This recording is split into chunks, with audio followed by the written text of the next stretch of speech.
역대상 17장 16절에서 27절 말씀 제가 받들어 읽겠습니다. 다윗 왕이 여호와 앞에 들어가 앉아서 이르되 여호와 하나님이여 나는 누구이오며 내 집은 무엇이기에 나에게 이에 이르게 하셨나이까. 하나님이여 주께서 이것을 오히려 작게 여기시고 또 종의 집에 대하여 먼 장래까지 말씀하셨사오니 여호와 하나님이여 나를 존귀한 자들같이 여기셨나이다. 주께서 주의 종에게 베푸신 영예에 대하여 이 다윗이 다시 주께 무슨 말을 하오리이까. 주께서는 주의 종을 아시나이다. 여호와여 주께서 주의 종을 위하여 주의 뜻대로 이 모든 큰 일을 행하사 이 모든 큰 일을 알게 하셨나이다. 여호와여 우리 귀로 들은 대로는 주와 같은 이가 없고 주 외에는 하나님이 없나이다. 땅에 어느 한 나라가 주의 백성 이스라엘과 같으리이까. 하나님이 자기 백성을 구속하시려고 나가사 크고 두려운 일로 말미암아 이름을 얻으시고 애굽에서 구속하신 자기 백성 앞에서 모든 민족을 쫓아내셨사오며 주께서 주의 백성 이스라엘을 영원히 주의 백성으로 삼으셨사오니 여호와여 주께서 그들의 하나님이 되셨나이다. 여호와여 이제 주의 종과 그의 집에 대하여 말씀하신 것을 영원히 견고하게 하시며 말씀하신 대로 행하사 견고하게 하시고 사람에게 영원히 주의 이름을 높여 이르기를 만군의 여호와는 이스라엘의 하나님 곧 이스라엘에게 하나님이시라 하게 하시며 주의 종 다윗의 왕조가 주 앞에서 견고히 서게 하옵소서. 나의 하나님이여 주께서 종을 위하여 왕조를 세우실 것을 이미 듣게 하였으므로 주의 종이 주 앞에서 이 기도로 간구할 마음이 생겼나이다. 여호와여 오직 주는 하나님이시라. 주께서 이 좋은 곳으로 주의 종에게 허락하시고 이제 주께서 종의 왕조에 복을 주사 주 앞에 영원히 두시기를 기뻐하시나이다. 여호와여 주께서 복을 주셨사오니 이 복을 영원히 누리리다 하니라. 아멘.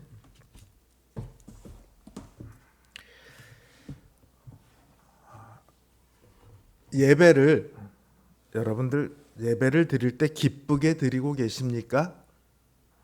이렇게 묻는다면 자신 있게 예라고 말할 사람이 얼마나 될까요? 오늘 다윗은 정말로 기뻐서 하나님께 감사와 찬양을 돌리고 있습니다. 예배를 드린 거죠. 오늘 이 기쁨이 넘치는 다윗의 예배를 통해 우리의 예배도 하나님을 기뻐하며 더 나아가 하나님을 기쁘시게 하는 예배가 되기를 간절히 소망합니다. 다윗이 초라한 하나님의 성막을 보며 하나님의 집을 짓겠다고 합니다. 그러나 이것은 하나님의 뜻을 알지 못해서 한 말이었죠. 이후 하나님께서 다윗을 위해 집을 짓겠다고 했을 때 다윗은 놀라운 깨달음을 얻습니다. 그리고 이 깨달음으로부터 다윗의 예배는 시작되었어요. 다윗이 어떻게 예배드렸는지 볼까요? 나단에게서 하나님의 약속을 전해 들은 다윗은 여호와 앞에 들어가 앉습니다. 제가 이 말뜻의 정확한 의미를 찾기 위해서 여러 주석을 살폈는데 딱히 이거다 이렇게 볼만한 주석이 별로 없더라고요. 여호와 앞에 들어가 앉았다. 여호와 앞에가 어디를 의미하는 걸까요? 성경은 여호와께서는 여호와의 궤가 있는 곳에 있다 이렇게 말씀하셨어요. 그렇게 기록하고 있어요. 근데 여호와의 궤가 어디에 있습니까? 지성소에 있습니다. 지성소는 대제사장만 들어갈 수 있거든요. 또 들어갔다고 하니까 아마도 성막 안을 의미하지 않을까요? 그러면 성소를 의미할까요? 근데 성소도요 제사장밖에 들어가지 못합니다. 그러니까 회막들에 앉았다고 보기에는 들어갔다라는 말과 다르기도 하고 회막들을 여호와의 앞에라고 과연 말할 수 있을까? 이런 의문이 남습니다. 그러면 다윗이 제사장만 들어가는 성소나 혹은 대제사장만 들어갈 수 있는 지성소에 들어갔다고 해야 할까요? 근데 사실 다윗이 대제사장만 입을 수 있는 에봇을 입어요. 그리고 대제사장만 드릴 수 있는 속죄의 제사를 드리기도 합니다. 그런 면에서 지성소에도 들어갈 수 있지 않을까? 저는 이 여호와 앞에가 혹시 지성소를 의미하지는 않을까, 그런 생각이 계속해서 남는데 아직 입증은 못하겠어요. 그러나 어쨌든 다윗은 자신이 할 수 있는 한 가장 여호와께 나아갈 수 있는 가까이 나아갔습니다. 이는 다른 어느 누구를 통하지 않고 하나님께 직접 자신의 그 심정, 자신의 예배를 드리기 위해서였어요. 다윗이 이렇게 하나님 앞에 나아가서 가장 먼저 아는 것이 뭡니까? 나는 누구이오며 내 집은 누구이기에 나에게 이와 같은 언약을 주십니까? 이 말이었어요. 자신을 하나님께서 말씀하신, 주리라 하신 그 약속의 당사자가 될 만한 자격이 없다는 거죠. 그래서 다윗은 계속해서 자신을 종이라고 표현하고 있습니다. 뿐만 아니라 주께서는 주의 종을 아시나이다, 이렇게 말을 해요. 다윗만 자신이 자격이 없다고 생각할 뿐만 아니라 하나님께서도 다윗이 자격이 없음을 알고 계시다, 이런 말이죠. 이거는요, 우리 신자들에게 굉장히 중요합니다.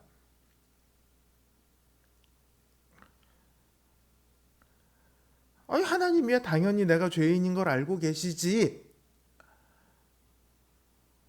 근데 하나님께서 그 사실을 알고 계시다는 것을 내가 알고 있느냐가 중요해요. 자, 예배 생활을, 신앙생활을 오래 하다 보면요, 우리가 은혜에 둔감해질 수 있습니다. 은혜 가운데 늘 살아가다 보니까 그 은혜의 중요성을 잊어버릴 때가 많아요. 그래서 예배를 드려도 그 예배에서 은혜의 감동을 느끼지 못할 수 있습니다. 왜 그러냐 하면 자신이 자격이 없다는 것을 잊어버리거나, 그렇지 않으면 자신이 자격이 없다는 것을 외면하려고 하는 거예요. 마치 자신의 죄를 하나님께서 상관하시지 않는 것처럼 아무렇지도 않은 얼굴로 하나님 앞에 나오는 거죠. 내가 자격 없다는 것을 내가 알고 하나님도 알고 계시다, 이걸 우리가 알아야 우리가 드리는 이 예배가, 하나님께서 우리에게 주신 약속이 도저히 원래는 우리가 가질 수 없는 것임을 깨달을 수 있어요. 거기서부터 우리의 예배는 시작되는 거예요. 거기서부터 감사가 시작되는 거예요. 다윗은 자신의 자격 없음, 이것을 감사하는 동시에 그 자격 없음에도 불구하고 언약을 주신 것에 대해서 감사를 하고 있는데요, 여기에 다윗의 놀라운 깨달음이 있습니다. 하나님께서 나에게 이런 언약을 주셔서 참 감사하네. 하나님께서 내 먼 후손에게까지 이 왕위를 이어준다고 하셔서 참 감사하네. 단순히 이런 게 아니거든요. 오늘 다윗이 말하고 있는 것처럼 하나님께서 주신 언약은요, 먼 장래에 대한 내용을 포함하고 있습니다. 그리고 이 장래에 대한 내용에 비하면 지금 다윗에게 주신 약속은 오히려 아주 작은 것이다 이렇게 말해요. 다윗에게 지금 주신 약속이 뭐냐 하면 하나님께서 다윗과 함께 있어 모든 대적을 멸하고 그 이름을 존귀하게 만들겠다는 거예요. 그런데 이게 작은 일이라고 다윗은 말하고 있습니다. 하나님께서 먼 장래에 대해 말씀하심으로 그걸 깨달았을 때 다윗은 그 장래의 큰 일을 비로소 알게 되었거든요. 그게 얼마나 놀라운 일인지를 알게 되었거든요. 이 큰 일이 무엇입니까? 여러분, 제가 만약에 다윗이요, 1000년 후에 예수 그리스도께서 이 땅에 오셔서, 하나님의 아들이 이 땅에 오셔서 다윗의 후손으로 오셔서 십자가에서 죽으시고 다시 부활하셨습니다. 이거를 다윗이 알고 있었어요. 제가 이렇게 말한다면 여러분은 아멘 이렇게 말을 할 수는 있겠지만 속으로 아무런 의심도 안 들까요? 다윗이 정말 1000년 후의 일을 예수 그리스도께서 자신의 후손으로 오셔서 왕이 되시고 죽으시고 부활하실 일을 알았을까요?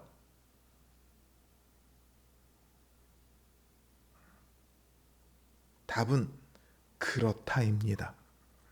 하나님께서 다윗의 후손을 세우고 영원한 왕국을 세우겠다고 약속하셔요. 이때 세우다라고 사용된 단어의 뜻은요, 세우다 혹은 일으키다라는 의미를 가지고 있습니다. 그리고 이 동일한 단어를 사용해서 베드로 사도가 사도행전 2장에서 유대인들에게 설교를 해요. 너희가 예수님을 십자가에 못 박아 죽였지만 하나님께서 그를 사망의 고통에서 풀어 살리셨도다. 이 살리셨도다라는 단어가 다시 일으키셨도다. 이 의미예요. 이 단어예요. 사도 바울도요, 사도행전 13장에서 동일한 단어를 사용해서 하나님이 예수를 일으키사 우리 자녀들에게 이 약속을 이루게 하셨다고 말하면서 다윗의 시편을 인용해서 다윗도 이것을 알고 있었다는 것을 그렇게 말을 합니다. 그리고 실제로 사도들은 다윗이 이때를 보았다, 사도행전에서 설교하면서 그렇게 이야기를 하죠. 그러니까 다윗은요, 하나님의 아들이 자신의 후손으로 와서 죽고 부활하심으로 이 영원한 언약을 이루실 것이다, 이거를 깨달아 알았습니다. 이 약속을 깨달았기 때문에 다윗이 하나님께 나아가 찬양과 감사를 올린 거예요. 하나님의 크신 은혜는요, 두 가지 의미로 우리가 생각할 수 있습니다. 첫 번째는 은혜 받을 자격이 없는 자에게 은혜가 주어졌다는 것, 이것 하나 하고요. 두 번째는 그 어떤 것과도 비교할 수 없는 큰 약속이 소망으로 주어졌다는 이 두 가지 사실로부터 드러납니다. 오늘 우리는 다윗에게 주신 이 약속이 이루어졌음을 압니다. 그러나 동시에 예수 그리스도께서 새로운 약속을 우리에게 주셔서 우리가 저 영원한 나라를 꿈꾸게, 소망하게 만드셨습니다. 이제 우리도 다윗과 마찬가지로 놀라운 그 은혜를 경험한 거예요. 우리가 이제 이것을 알았으니 우리도 하나님 앞으로 나아가야 합니다. 하나님 앞에서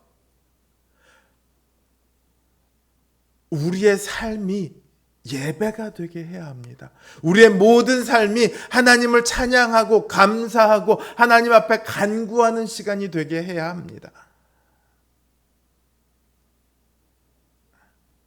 하나님 앞에서 예배를 드려야 하는 거예요.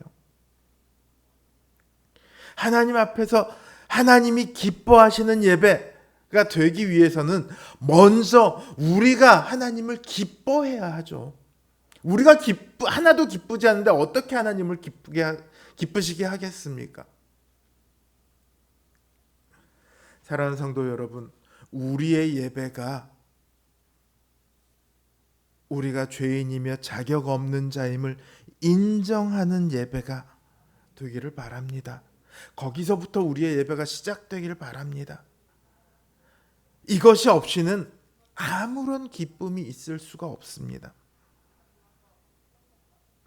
그래야 자격 없는 우리에게 주신 그 예수 그리스도 안에서 주신 약속이 얼마나 크고 놀랍고 감사한 일인지를 우리가 알 수 있죠.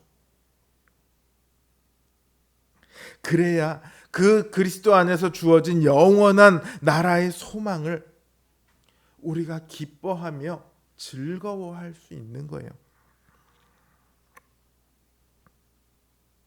우리의 예배가 하나님을 기쁘시게 하는 예배가 되기를 바랍니다. 더 나아가 우리의 삶이 하나님을 기쁘시게 하는 예배가 되기를 바랍니다. 모든 순간 하나님을 기뻐하십시오. 하나님을 기뻐하심으로 하나님을 기쁘시게 하는 우리 성도님들 되시길 주님의 이름으로 기원합니다.